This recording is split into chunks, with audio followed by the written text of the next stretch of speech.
Let me tell you about my city. It's wild gritty.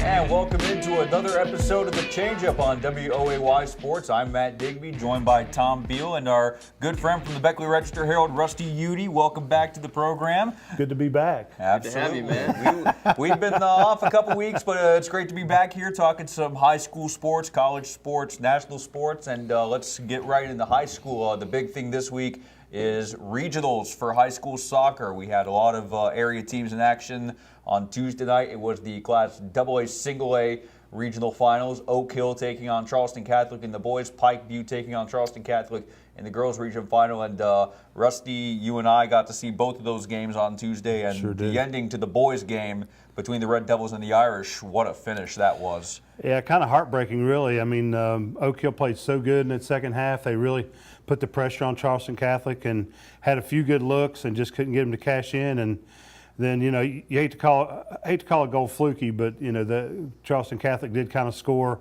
right there with about 19 seconds to go on a kind of a crazy shot. A shot that just went up off the crossbar and just hit the crossbar just right and came down just barely inside the goal for a winner with just 19 seconds to go. So Yeah, it was tough. It was very interesting to see because I was all the way back at midfield. I'm in that position where really I can only see if the ball touches the net. That's how I know for sure if it's a Right. goal. And from goalkeeper Nate Smith's behavior right as the shot went in, I thought, you know, maybe the ball had stayed out of the line. I know Charleston Catholic was trying to convince the referee that it had crossed over, but I hadn't realized it had gone over the line until the referees made the conference, made the decision out of that conference. That So from your perspective, how close was it? Oh, it was very close. I was actually standing almost right on the goal line because I was there to cover the second game. Mm-hmm. So I was just kind of watching from the sideline on the first game, and the ball just hit the bottom of the crossbar, and when it came down, it had that backspin on it. It dropped just behind the goal line and then kicked right back out immediately. Wow. So it was just so close, but I mean, it clearly was over the line. For a team that was so dominant all year long, too. I mean, they were, you know, by far, you know, probably the best team in our area, and they beat Woodrow Wilson earlier in the season, and Woodrow Wilson's still in the tournament. But, you know, that's a disappointing end to what has been an outstanding season for that program for sure. It's a weird alignment this year because, you know, Charleston Catholic coming into this region, and then, of course, Oak Hill dropping back to AA. You know, it was kind of a odd matchup, but, you know, two really good teams. Yeah. And, you know, Oak Hill, it was really unfortunate for them because they were so good this year. I've seen them a couple times, and they were really, really tough. Yeah, the second half of that game, I definitely saw Oak Hill have the more chances. Dominic Ray hitting the crossbar from a long-range free kick. Mackenzie Miller had several opportunities in the final 10 minutes to get that game-winning goal when it appeared pretty obvious that it was only going to be a 1-0 scoreline, if not scoreless, and go all the way to penalties. But the other game on Tuesday night, Pikeview girls taking on Charleston Catholic in the girls Region 3 final. And Pikeview, they were coming in having made the semifinals a year ago. They had a good season as well. It just happened that in that matchup, Charleston Catholic was a much better team. Yeah, and that's another deal where normally Charleston Catholic was not in that region, you know, up until this year. But, you know, Catholic's the two-time defending state champions, and you clearly could see why. I mean, they were very good. They kind of controlled the game all night and scored quick and kind of built off of that. It was Mills Mullen had a hat trick for Charleston Catholic, so they were dominant, and they're going to make a case for 3 in a row this year. No doubt about it. Absolutely. So the AA Single A regionals are in the book. Tonight is the AAA regionals. Those will both be taking place over at Charleston at the Trace Fork facility. I had a chance to visit that facility several years ago when I was working freelance. It's a very nice facility right next to a hockey rink, for the record. So I know that's down here, man. We need some more. Yeah, Brad Davis, our photographer, was real quick to note that too. You know, I think you hockey guys put the whole world around hockey rinks. You know, it's pretty cool though. Yeah, well, I grew up with 3 of them within 5 minutes of my house. So this is unusual for me. Yeah, but the schedule for tonight is the boys' Region 3 final will be first. Woodrow Wilson taking on George Washington. Of course, a rematch from last year. The Patriots winning on penalties at Greenbrier East over the Flying Eagles. And then the girls' matchup will be Greenbrier East taking on George Washington. The Lady Spartans an opportunity to get back to states and Tom, you were at their sectional final against the Lady Flying Eagles last week. They did look like a legitimate state contender. Yeah, I mean, they were definitely outplaying Woodrow Wilson. I wouldn't say by a whole lot, but I mean, they controlled the pace of play. They have athletic girls, talented group all around, and I think they got a good chance to go far this year. They seem to play well together, and that's always important. You get to this time of year. Everyone's talented, but it comes down to oftentimes who has the better chemistry and who can work really well together. Yep. So. We'll see how it plays out. And the big thing, though, with Woodrow Wilson, though, on the girls' side is how much of the season did they play without Bree Cecil, who was out injured, Rusty? Yeah, and they played, I don't know if it was about half of it, but it was a good portion of it. And, when you take a player like her off the field, it allows the defense from the other team to kind of focus on some of their other players, Kerrigan Johnson and players like that kind of had to, got a little more attention than, were allowed to get more attention, you know what I'm saying? And, that kind of stifled them a little bit. But it was a good season for the Flying Eagles, just a real shame that Cecil went down. Yeah, absolutely. But the Flying Eagle boys, again, still in action, taking on the Patriots, and the Greenbrier East girls will be in action also later tonight against George Washington. Moving on now, before we get into football, we're also talking about high school volleyball. Sectionals coming up starting next week. A lot of good area talent, a lot of teams with state championship aspirations in Charleston. I know you and I a couple weeks ago got to see Woodrow Wilson and George Washington, the top two teams in the state in Class AAA. Yep. It was just one of those nights. George Washington was just in the zone. They were very successful, but that doesn't take anything away from Woodrow. Now, Woodrow's very good, and I think they feel like they can beat George Washington without any trouble. It's sometimes you kind of remember the old the Bulls when they were trying to beat the Pistons. It kind of takes a little time, but once you take that step over the hump, then you feel like you're in pretty good shape after that. And I think that's kind of what Woodrow just needs, is just need to get that win over in one time, and they will be okay, because they definitely have the talent. I mean, Woodrow's loaded, but you can't take anything away from George Washington. They're defending state champions for a reason. They brought back most of the girls from that team. I think the setter is the only one that they lost. And when the Houston girl gets cranking, they're tough. They're real tough, and they got some really big girls to block and help Houston out. So they're going to be tough to beat. They are. It's going to be very interesting to see how that plays out. Tom, a couple weeks ago, you got to see the Coalfield Conference tournament, the AA tournament at Independence, and I noticed from the highlights you saw, it looked like Nicholas County was the team that really stood out above all the others. Yeah, Nicholas looked very good. I mean, all the teams looked pretty good, but yeah, Nicholas, and volleyball is another one of these sports where team chemistry plays such a huge role, because you have to have so much communication and have everyone working together. And out of all the teams that were there, Nicholas was probably one of the most cohesive units that I saw. They talked really well out on the court, communicated, set up the spikes and everything. So, they were one of the more impressive teams that I saw. Yeah, absolutely. I'll tell you, on that side, of course, you have Independence on one side. The other side's a little loaded with James Monroe, Pikeview.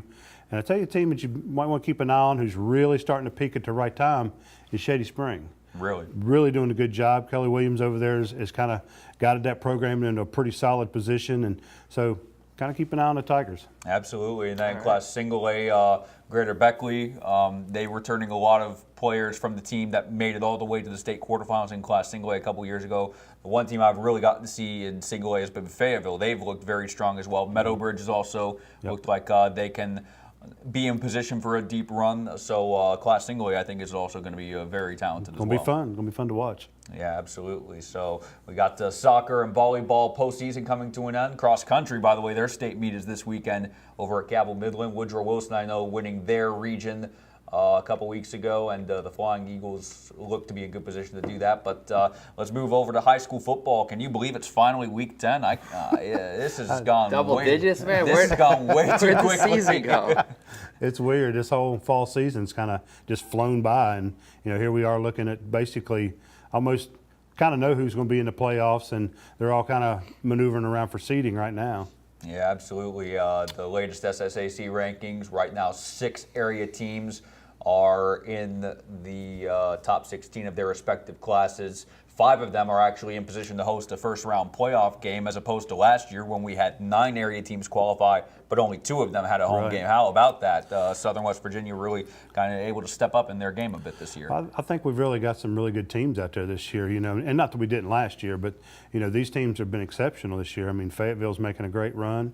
I knew when Summers County dropped down to single A, they were going to compete really well, so they're making a great run. Independence, with the addition of some of the wrestlers and the great players that they had coming back, we felt like they were going to be pretty solid this year. So, in James Monroe and Nicholas County, of course, we were, fully aware that they were going to be good. So, it's not a big surprise. I think, the teams maybe have done maybe a little better than what we probably thought at the beginning of the season, which is a good thing. And, they've kind of put it together real well. So it's going to be kind of fun, to keep us busy, though. We're going to be jumping around from game to game, but that's a good thing to have, good problem to have. Well, I was just going to say, Rusty, I don't really have a point of reference to previous seasons, but just from talking to Matt and yourself, other guys kind of before the season, I'm a little bit surprised that we have, this many teams of such high quality at this point in the season. It seemed like, we might have a couple, maybe one or two get in the playoffs and win a game, but I think we have, several teams, and Fayetteville being the leader of the group, that have a chance to make a real deep playoff run. It's really cool to see. Yeah, exactly, because, for the last few years it's been, football's not been, what you would call really prominent in our area. We've had some good teams, but it's been hard for them to move, like you say, deeper into the playoffs. And these teams this year are just a lot different. They're more balanced and play better defense than they have in the past. So, we have some teams that could do some damage. Yeah, absolutely. That's, again, going back to the fact that we had 9 area teams make the playoffs last year, but only one of them won their first round game in Bluefield, and they lost in the second round to Mingo Central.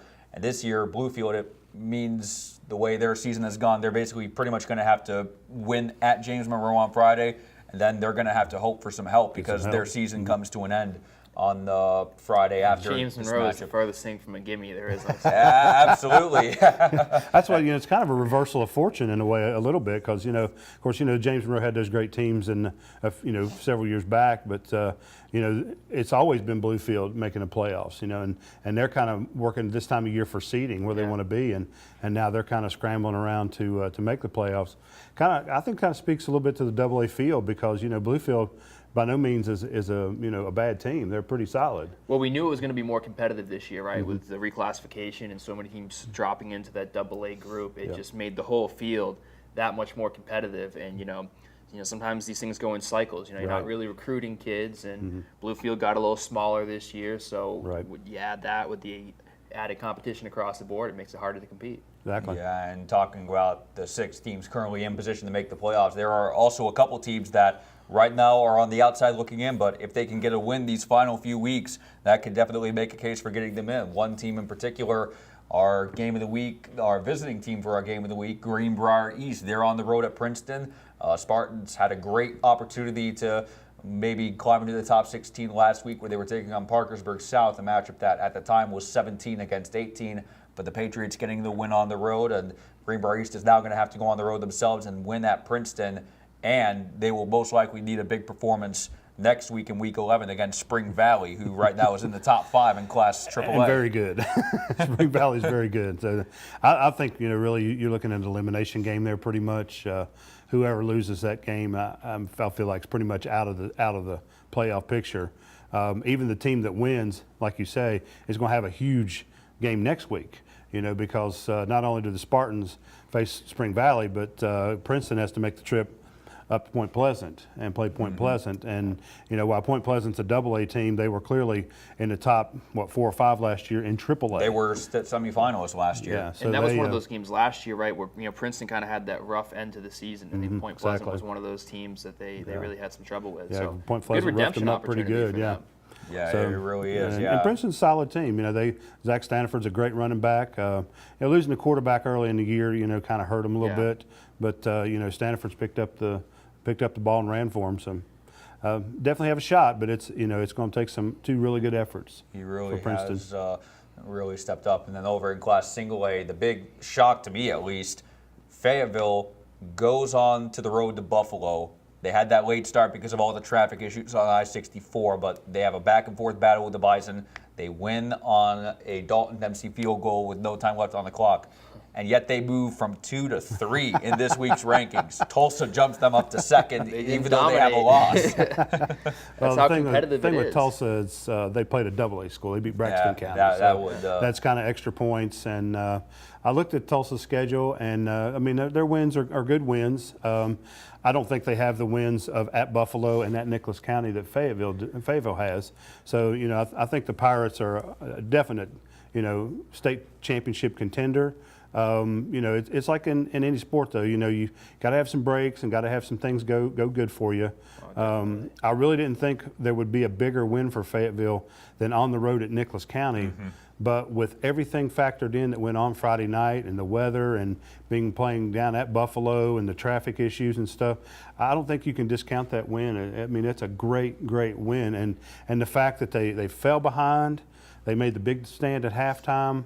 They came back, took the lead. Buffalo answered right back, you know, tied the game with, you know, just a couple minutes or so left in the game. Will Fenton brings them right back down, and then, you know, of course, you know, Dalton hits the big field goal there to end. So, I mean, to me, that's a huge win. And I think of all the games that they've played this year, that game speaks to the character of that football team so much. And I really think they're going to do well. You know, I mean, football's a funny game. You know, it really is. But you know, I think the Pirates are set up to do really well. Well, you really can't say enough about what they've done this year with just 23 guys in the entire program, and now we've seen them win in almost every type of way. So early in the season, just rolling through everybody, dominating. Will Fenton throwing all over the field, and now recently, you know, these tight games against, you know, Nicholas County and then at Buffalo, and just grind it out, come from behind style wins. And I said Friday night when we were on the air, we were still waiting for that game to go final.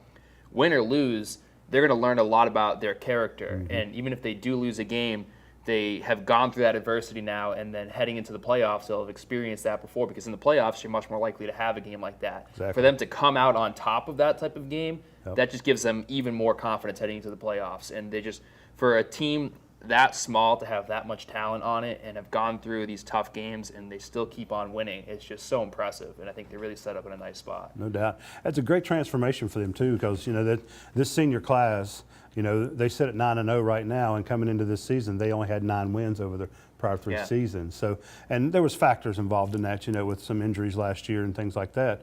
But the team is very good, and I really, honestly, you know, we look at a lot of the teams across the state and everything, and you know, I haven't looked at every single team, but I'm gonna be hard pressed to see 2 better road wins than at Buffalo and at Nicholas County. So huge. You know, I think that speaks to how good teams are. Everybody seems to play well at home. It's who can win on the road. And those are some huge wins for them on the road. Absolutely. Well, we're taking a look at other teams that are coming up on the end of their seasons. One team that finishes its season on Saturday, actually, is Midland Trail. The Patriots are on the road at Valley. The Greyhounds coming off a big win against Richwood this past weekend, and we named Garen Pritt our Athlete of the Week as a result of that. Great game. I can tell you right now, those guys in Valley, they want to beat Midland Trail really badly. That was one thing every single person I talked to, unsolicited, said, we hate those guys. We hate those guys. we want to beat Trail. The good old-fashioned county rivalry. Yeah, Larry McCormick talking about the rivalry with Frank Isaacs. You know, it's all good-natured, but, I mean, they really want to beat those guys, and they're coming off their first win of the season. They're feeling real good about themselves, so hopefully they can make it a real good game. And it's going to be good, because Midland Trail's in a position where if they could get the win and hope a couple things happen in Week 11, they might be able to sneak into the playoff spot. Some other teams with an outside shot, Mountain View, we don't really get to see the Golden Knights a whole lot, but they are still in a position where I think they control their own destiny. They take on Meadowbridge this week. They have to go on the road to Summers County next week, which is going to be very tough. It's going to be interesting to see, you know, if Nate Tanner, I highly doubt he's the kind of coach that he's going to rest his players. He's not going to pull a Yogi Kinder at Mingo Central. I don't know if I've ever told you the story. I mean, that doesn't ring any bells for me. Well, that's a different discussion, the whole Yogi Kinder saga at Mingo Central. But it won't happen there. Yeah, another team we talked about, we've covered quite a bit this season, is Meadowbridge. It was always going to be interesting for them. You always talk about a guy replacing the guy, and Larry McClintock. That was the situation Dwayne Reichert entered, and they were still confident that they were able to keep their playoff streak going, but unfortunately for the Wildcats, it just hasn't happened. Only the one win against Valley They'll look to close the season on a high note. Again, they are on the road this week at Mountain View, a Golden Knight team that is still alive for a playoff spot in Class Single A. So that's going to be very athletic too. Very athletic. So, I think that we're going to be looking at a showdown next week when Mountain View and does come to Hinton to play Summers County, because Summers County is going to be looking for that win to get that home playoff berth. Mountain View is going to be looking for that win to get in the playoffs. So I think it's going to be a fun game to watch. Both teams are really athletic, score a lot of points, throw it around all over the place. Hopefully it'll be a good weather night and it'll just be a wild and crazy game. Yeah, absolutely. That's the one thing we forgot to mention with the rankings, that the two teams right now in the rankings are actually tied. You have Princeton tied with Jefferson in Class AAA at 13th, and Summers County currently tied for 8th with Wheeling Central. However, the tiebreakers will work out. Summers County actually has that 8 seed. Wheeling Central would technically be 9. Right. That's big right now for the Bobcats, especially because they have 2 straight home games. They closed out, or they won at home against Pocahontas County last week, and then they have 2 more home games to close out the season when they take on Richwood this Friday and Mountain View next week. Now, how is the tiebreaker broken down? Like, how did they make that distinction that Summers County would get 8 and Wheeling Central will get 9? Do you know how that plays out? I'm not honestly sure. Yeah, I know it comes down to points and whatnot. The fact that, for example, Summers County, maybe because they played Independence a couple weeks ago, even though they lost at Coal City. So strength of schedule. It probably as determined by the committee. Yeah, because I know they do factor, if you get a win, it's not just the points you get from that win, it's the points from how that other team does throughout the course of the season. That's one reason why Fayetteville has so many points from the win at Nicholas County, because Nicholas County has done so well that they're in a position to host a home game themselves. Yep. Well, we are coming to the end of the high school football season again. Tom, you will be at our Northside Chevy Game of the Week, Greenbrier East Princeton. I will be in Fayette County, Fayetteville taking on Greenbrier West. Been quite a few weeks for the Cavaliers. They have that emotional come-from-behind win over Richwood on Friday a couple weeks ago, and then that following Sunday, the passing of longtime coach and trainer Russ Gilkison, just days after he had been awarded the keys to one of the first houses completely rebuilt after the flood. So this past Friday against Sherman, it was always going to be emotional because it was senior night, but it was even more emotional because of the passing of Coach Gilkison. What are your memories of Coach Gilkison? I don't, really didn't follow Greenbrier West a whole lot because, I was always covering up in this area a whole lot. So, I just know he was very involved in everything down there, and it's one of them stories that you just really hate to see. You really do, because it was a tough thing, and they were just kind of getting back on their feet and everything going really well. And for somebody that's involved with kids and with the sporting programs, you just don't see guys like that anymore. There's always seemed like there was a guy like that in every community that that was kind of their life, was to really help the kids and do everything needed for all the sports. So, when guys like that pass, it's heartbreaking. It really is. Yeah, Greenbrier West is on the road at Fayetteville, and then they're also on the road to close out the season next week when they travel to Valley. Again, going back to the Greyhounds, how much it would mean to them to close out the season on a high, because, as we mentioned several times, it's been quite an up and down few years for this senior class, because they're, as freshmen, the current senior class went undefeated in the regular season in 2013. 2014, I think they went 7-3, and they miss out on the playoffs by 1/10 of a point. And they dropped down to 1-9. And then last year they go to 1-9. This year they only have 1 win so far. So it's been a struggle. But Coach McCormick over in Smithers, he's keeping the positive attitude. That's the other thing. They have a second-year head coach in Larry, known as Makey McCormick, after Penny Hopkins left following 2014. Yeah, it's kind of a situation where they've really been hurt by transfers and some really good athletes leaving the program and things like that. So it's been kind of unfortunate for Valley, and it's definitely not going to be easy Friday night. Thomas Ferris is the real deal, and that's going to be a train that's going to be hard to stop. Yeah, absolutely. Well, one thing just from talking to the coaching staff over there, and they made the point that single A is such a cyclical thing, and we're seeing it now with Meadowbridge kind of on the downswing of that, and Fayetteville on the uprise of that. And it's just, when you have such small programs, you're really so dependent on, your top 2 or 3 players. And when those guys graduate, it can be very hard to replace those guys. Exactly so, Valley's going through a little bit of that themselves, but they feel like They have a core of primarily sophomores and juniors this year who are going to become juniors and seniors next year. They feel like they're trending in the right direction with guys like Garen Pritt and Adam Falbo, and so they're confident. I mean, they're obviously frustrated with how the season's gone, but in their mind, they got close a few times already this year, and if they redid the season, they might have won a few games already. Right. So they're trying to finish out this season strong, hit the weight room in the off season, and come back next year and try to hit that upswing. But it's going to be a tough one against a Midland Trail team. Yeah, it's kind of to your point. This same Fayetteville team that is 9-0 right now and looking to make a deep run in the playoffs.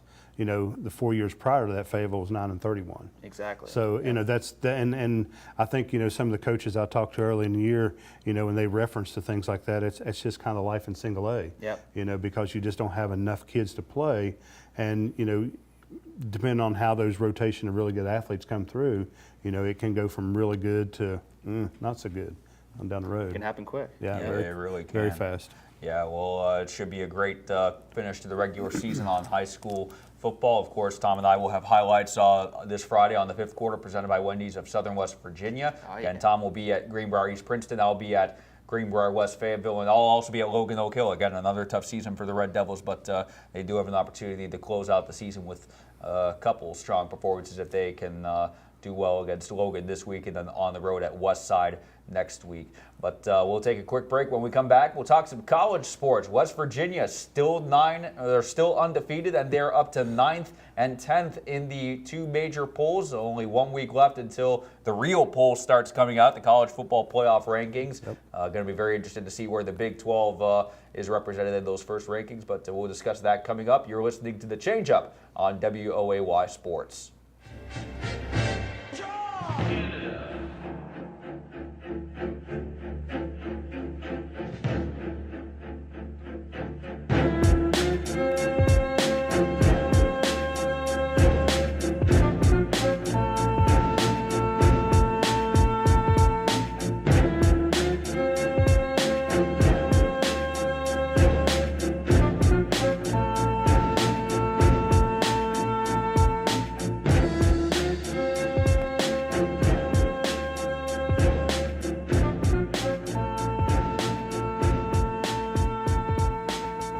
Welcome back to the Change-Up on WOAY Sports. Matt Digby, Rusty Udy from the Beckley Register-Herald, and Tom Beal ready to talk some college football. First off, what a day for Bluefield College last weekend. The Rams coming into the season, hoping to improve on the one-win season in 2015.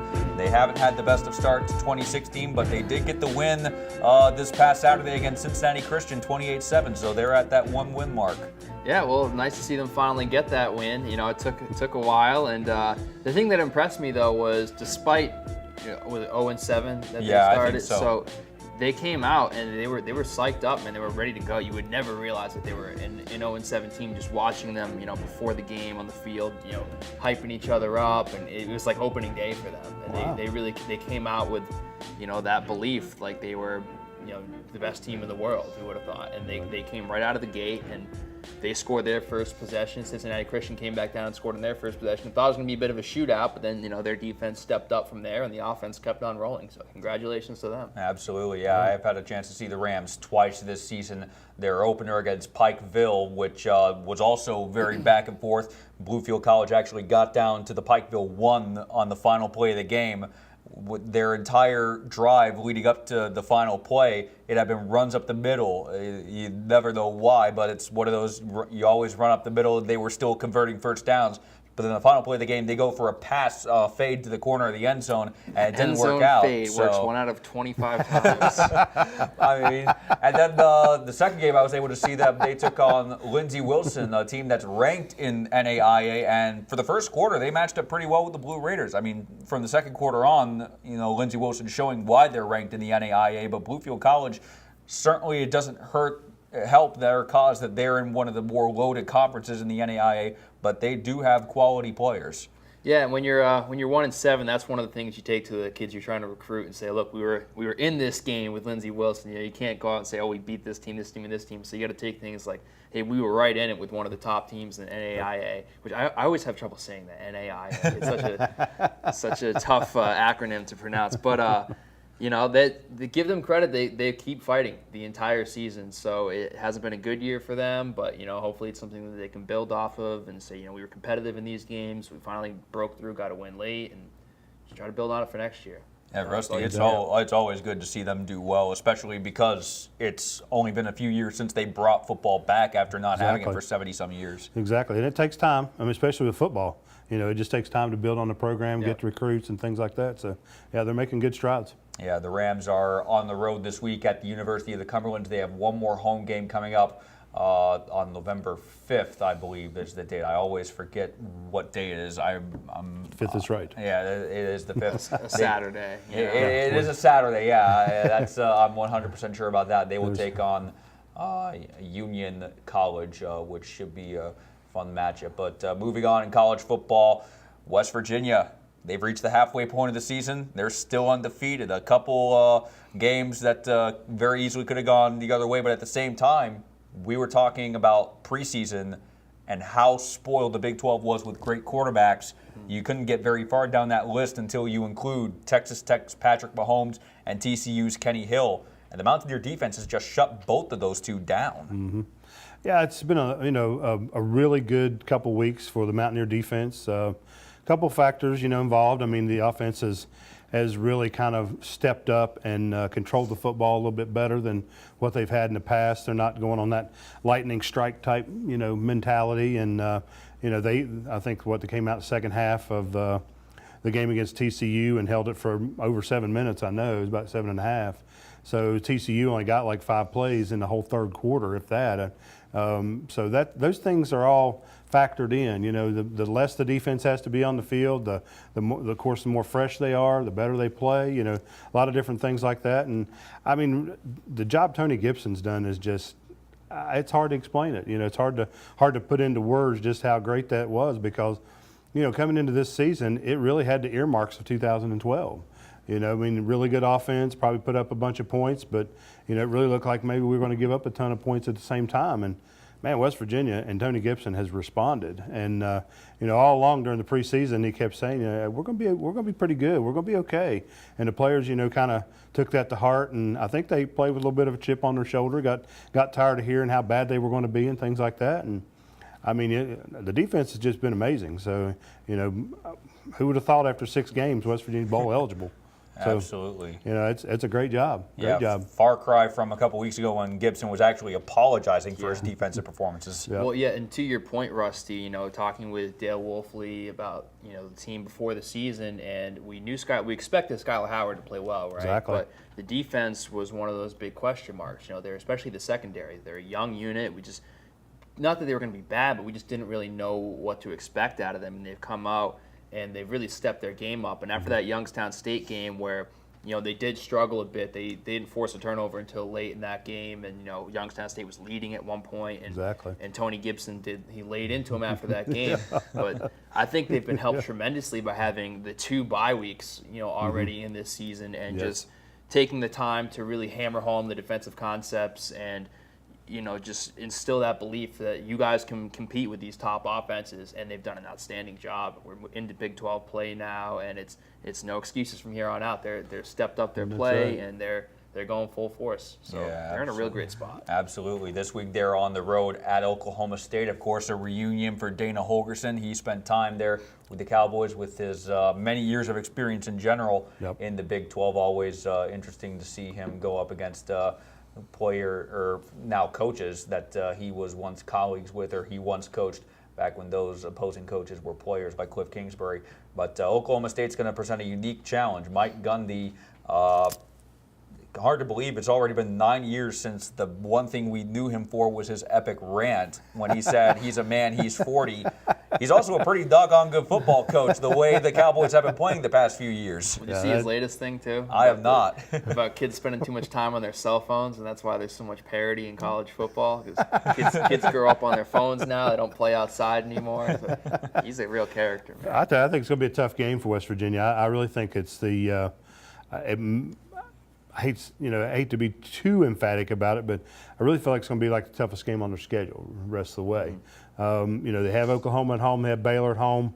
Mountaineer Stadium Milan Puskar Stadium is going to be a nut house.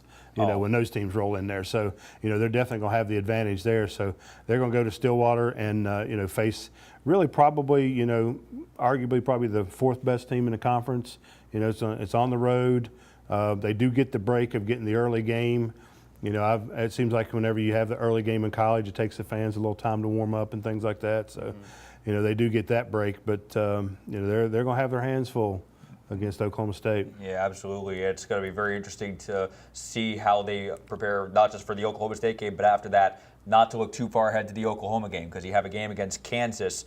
Granted, the Jayhawks, they are typically struggling in football in the Big 12. They did lose to Ohio in Week 2. I have to plug in there that my alma mater got the win in Lawrence Week 2 of the football season. It was a great day to be a Bobcat, as it always is. But then also the week before the Oklahoma game, they have a tough trip to Texas. I mean, this is more or less Charlie Strong's last stand with the Longhorns. If he can't get the job done to close the regular season, I think the consensus is this is it for him. I think that's exactly a good point there, because he's going to be fighting for his job. And one thing about that team is they're funny to watch, because you look at all that talent on the field and they're just not quite executing, but there's talent on the field, and once they start executing, that's going to cause some problems for whoever they play in. And Charlie Strong's job's going to be on the line. They're going to look at West Virginia as the big win of the season because they've already played Oklahoma.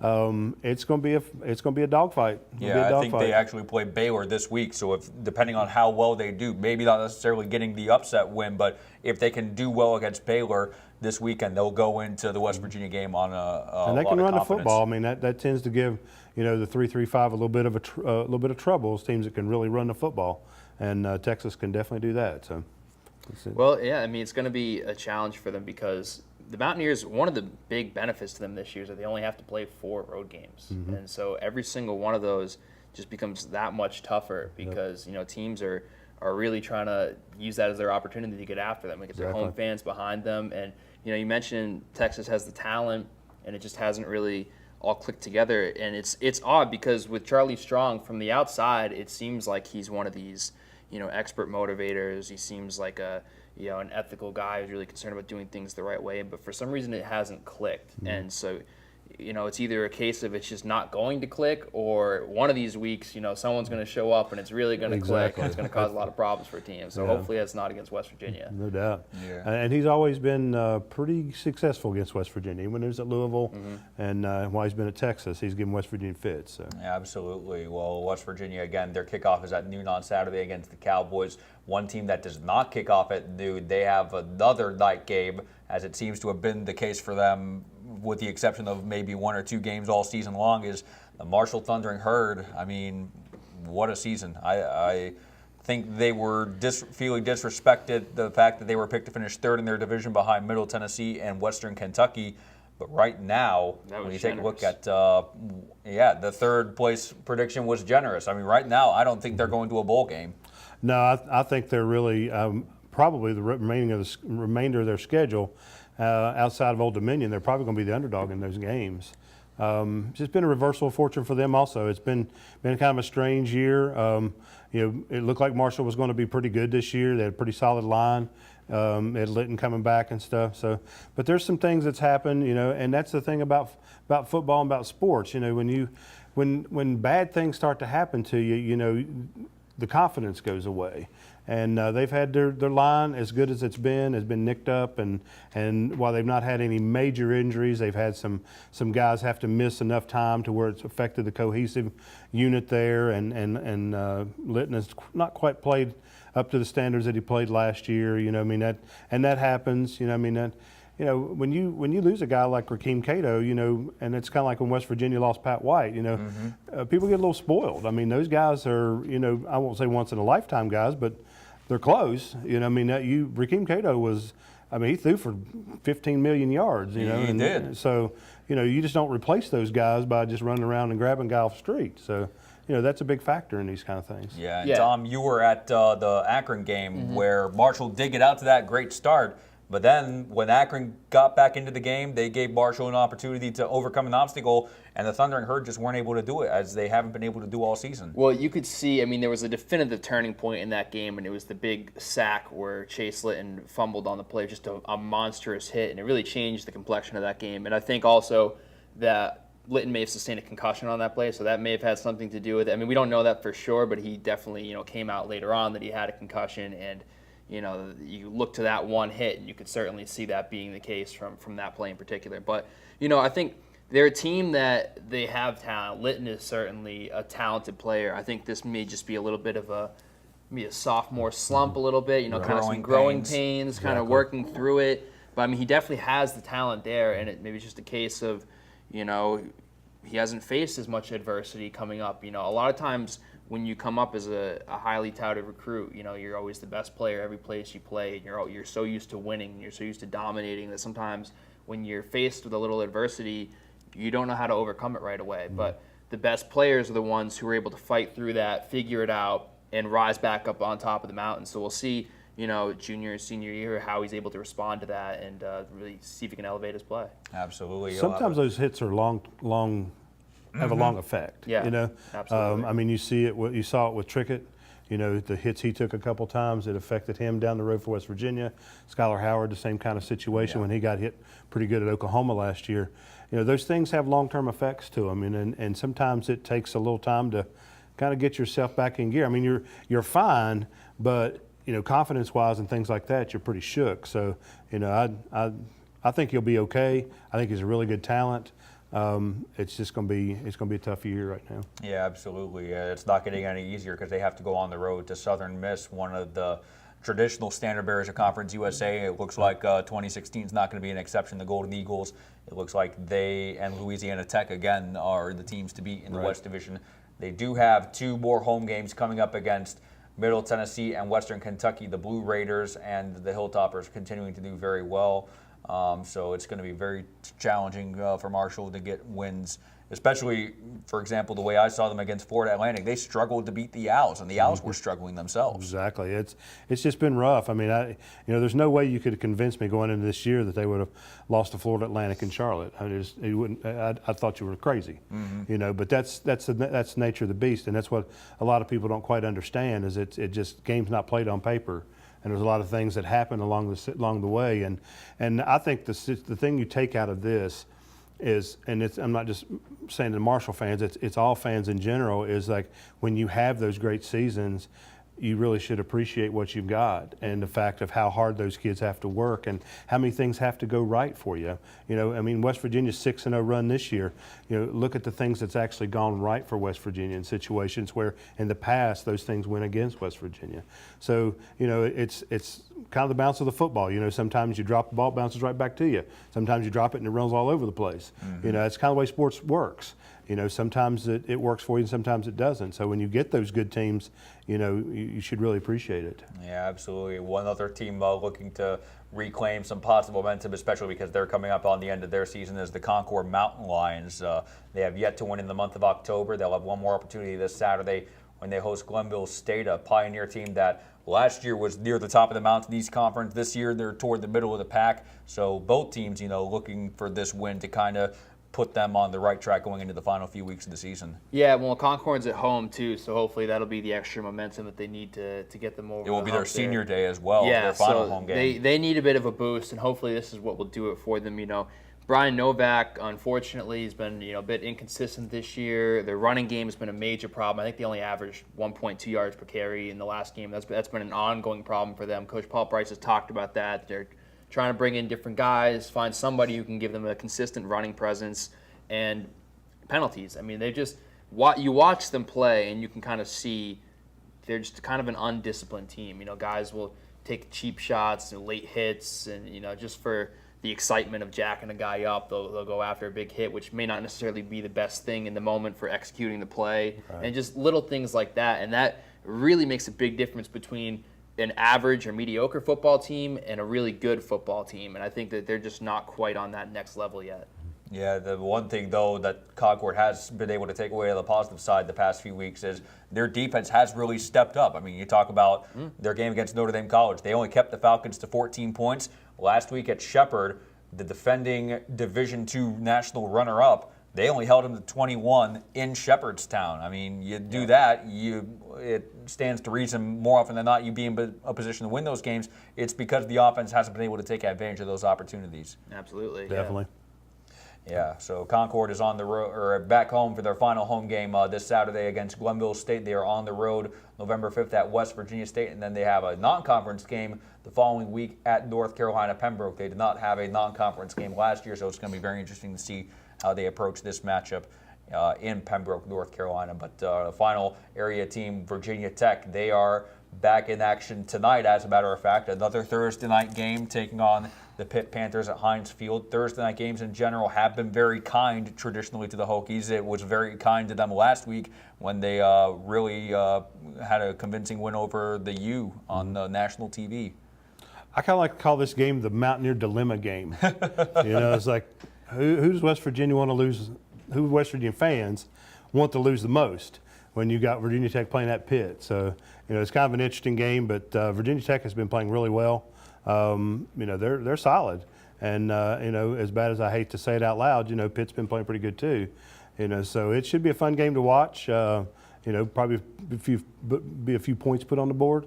So I don't know who I would have to go with as who I'd prefer to win. I'm old enough to remember the living in Morgantown, the Pitt teams of the 70s, and the things they used to do to West Virginia at that time. I've always left a bad taste in my mouth about that, just as a fan. And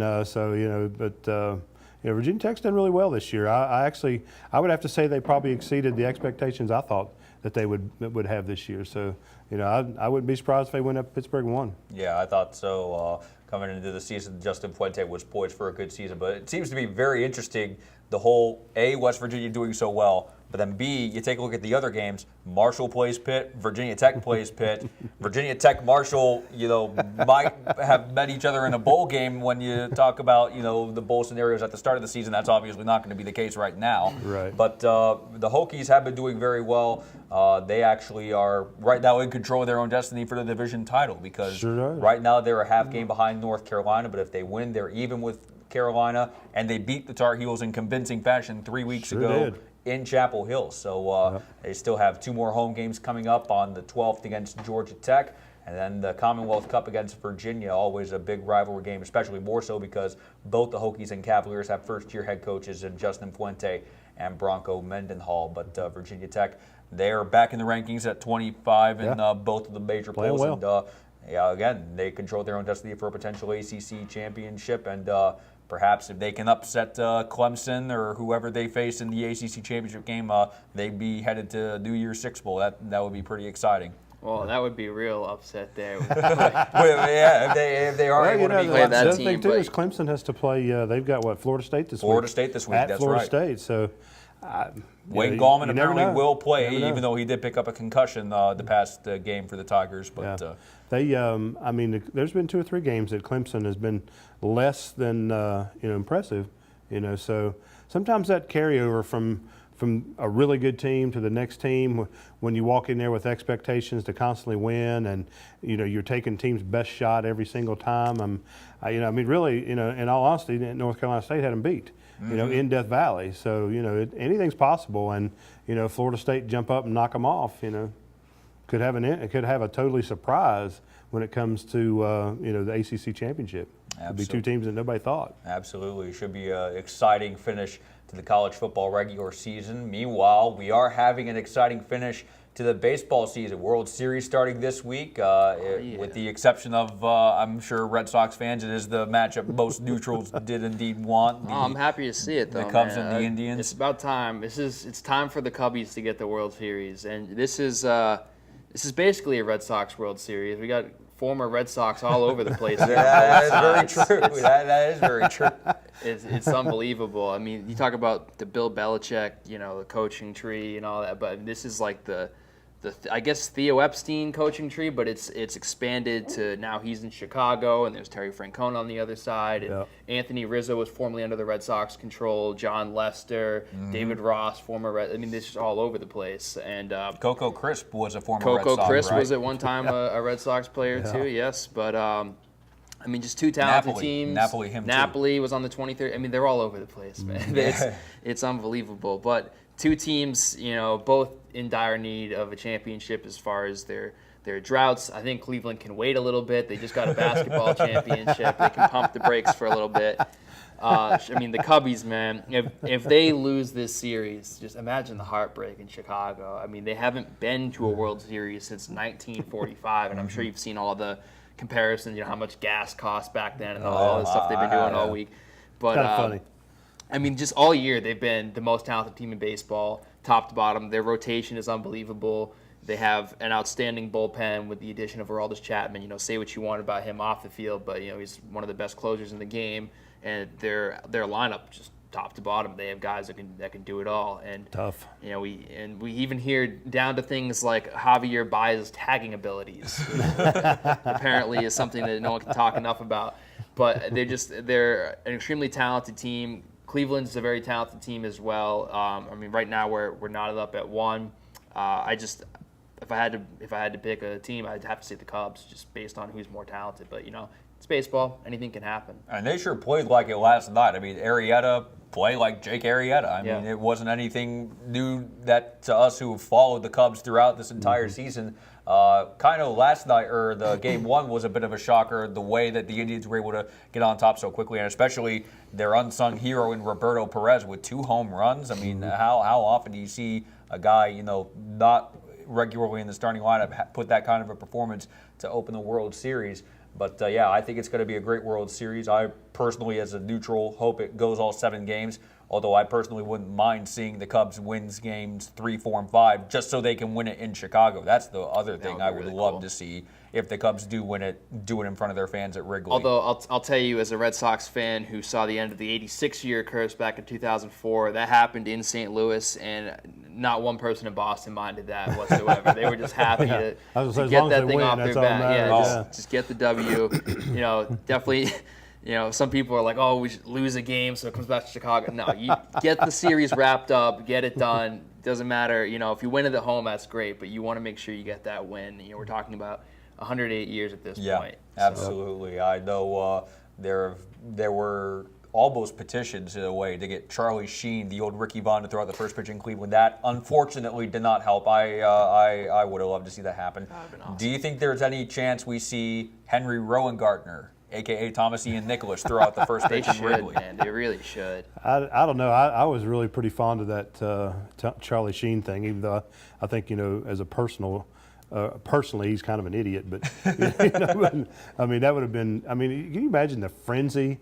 If they would have just not announced it, act like it wasn't going to happen, and then all of a sudden the music hit and he walked out, that place would have been nuts. That would have been like, you pencil him in for the win right there. Exactly. When that happens. It'd have been so cool. But, I mean, if I was an Indians management, I don't just go with Charlie Sheen. I get Dennis Haysbert to come back for the heck of it. I get Tom Berger to come back. I forget the actual actor's name. Yeah, Lou Brown, the manager. Yeah. Put the 2 little grounds crew guys on the side, in the movie too. I mean, it would have been great. I mean, and what we were talking earlier about them trying to get Bob Uecker, to do some of the announcing. That would have been really, really cool. I mean, I don't know. Baseball, I love baseball. I've played it since I was old enough to walk, and I think that there's some things they could do to kind of spice it up just a little bit that would be kind of fun. I mean, I thought that was a great idea, but I personally would love to see Bob Uecker come back. I mean, I know Joe for an inning or something. Yeah, I know Joe Buck is one of the most polarizing sportscasters out there right now, and it doesn't help the whole revelation that we found out about his addiction to hair plugs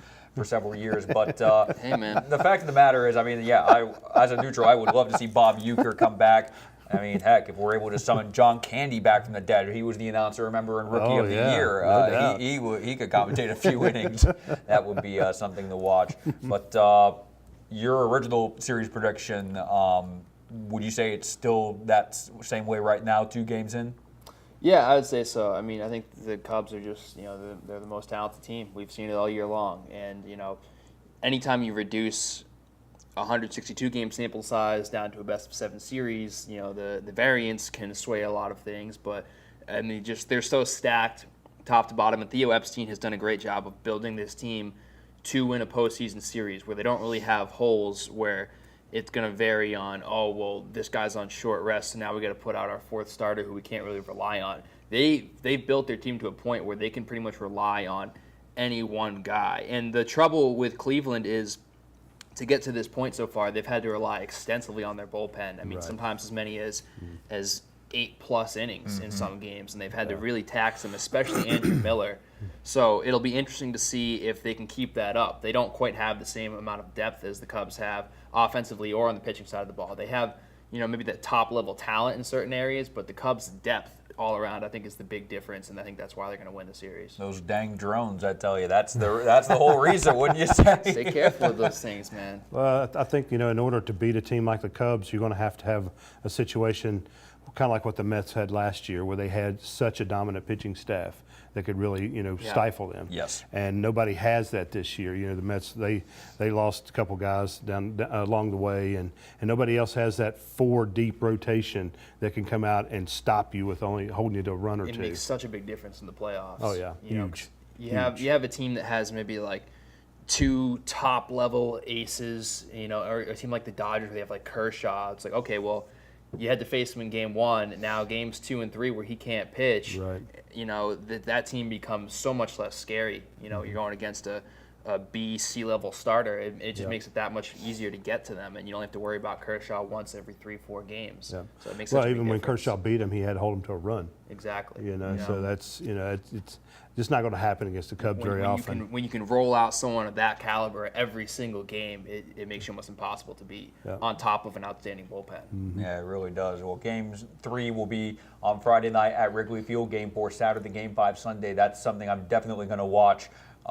If one team can win both Games 3 and 4, that sets up a potential series-winning Game 5 on Sunday night, going head-to-head with Sunday Night Football. That happened the same way last year when the Royals had a 3-1 lead on the Mets, and Game 5 was on Sunday night up against Sunday Night Football. So that's going to be very interesting to see the TV ratings. This will be the year to have it, because these primetime football games have been absolutely terrible. I think the game's a pretty big one, though, on Sunday.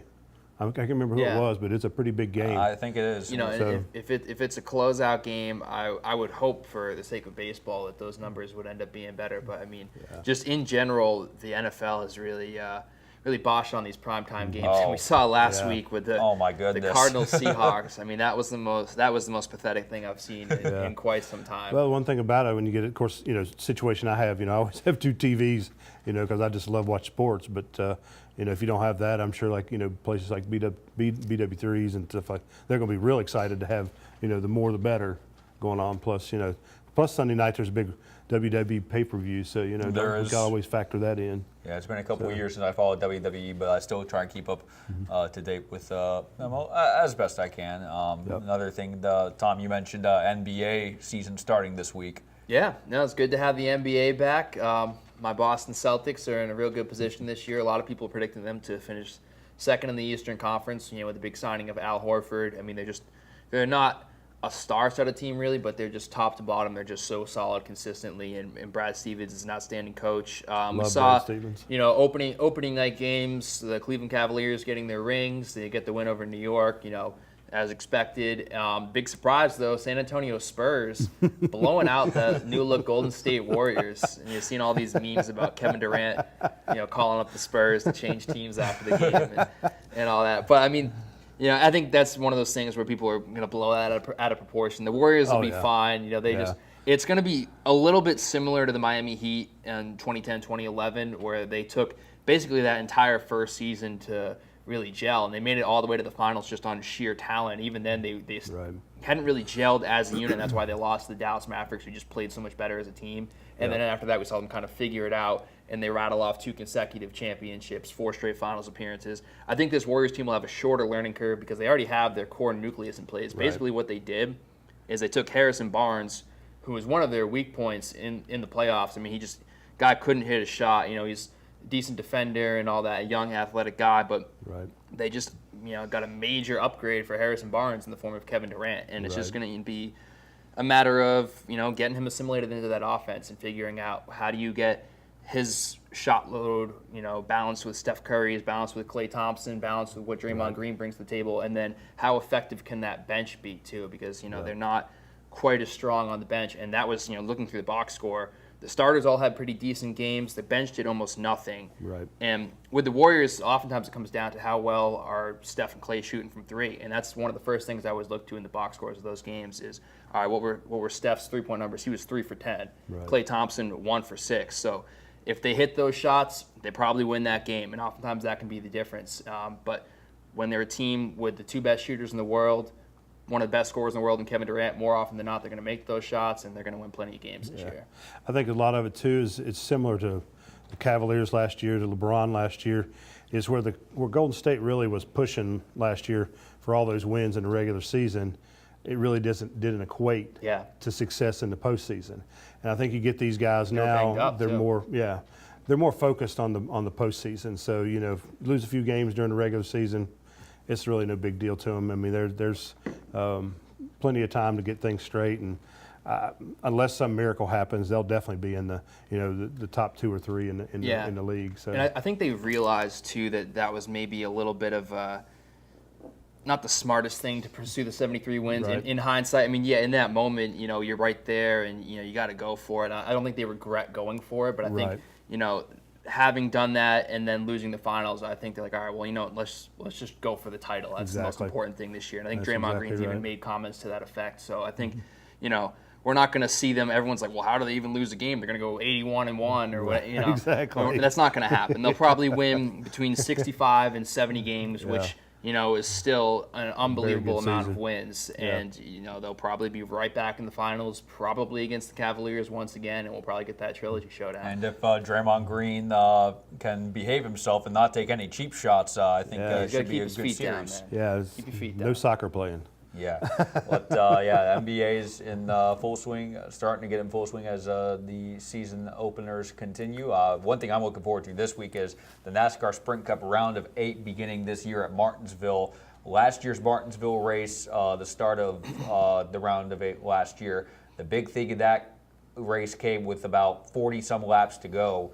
Matt Kenseth deliberately taking out Joey Logano because of retribution for what Logano did to Kenseth 2 weeks earlier in Kansas, where Logano pretty much ended Kenseth's chase chances. Kenseth basically returned the favor, and I'm not going to lie, I'm not a fan of Joey Logano. It was fun to see that happen, and the entire crowd was cheering for Kenseth to do that, partially because it allowed Jeff Gordon to take the lead, get the win, and cement his place in the championship race. But I'm looking forward to what happens this weekend at Martinsville. Well, that's the best part of NASCAR when they wreck, right? Yeah, it really is. That's what everyone's watching for, right? Logano's running good, though. I mean, he's going to be – there's a couple guys that's running really well. And as long as he doesn't have a tire jack underneath his car. That usually doesn't help. Those hurt. Yeah, but that's going to be interesting to watch. Well, that will wrap up this edition of The Change-Up on WOAY Sports. You can follow us on Facebook and Twitter at SportsWOAY, or you can follow our personal Twitter pages. I'm at DigbyMatt. He's at Tom Beal, WOAY. Rusty, what's your Twitter handle? At Russman1981. At Russman1981. And shout out to your one buddy with the great music we've had. My man John Canada, Gritty City Records out of Richmond, Virginia. Check him out on SoundCloud. He's doing some cool things there, so